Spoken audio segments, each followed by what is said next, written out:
ये बैठ नहीं यार तू।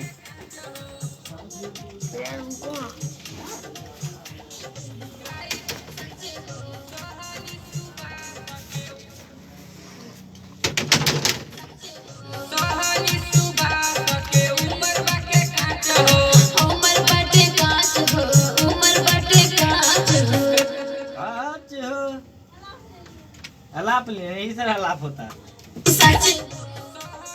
हलक दी जावाली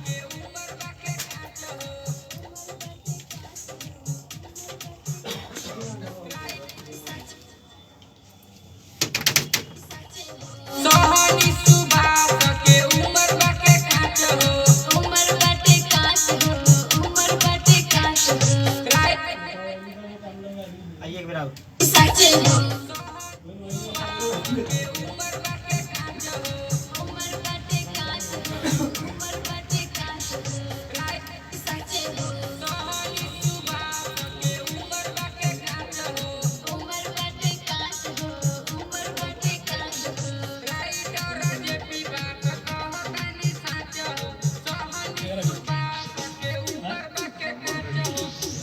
Sorry,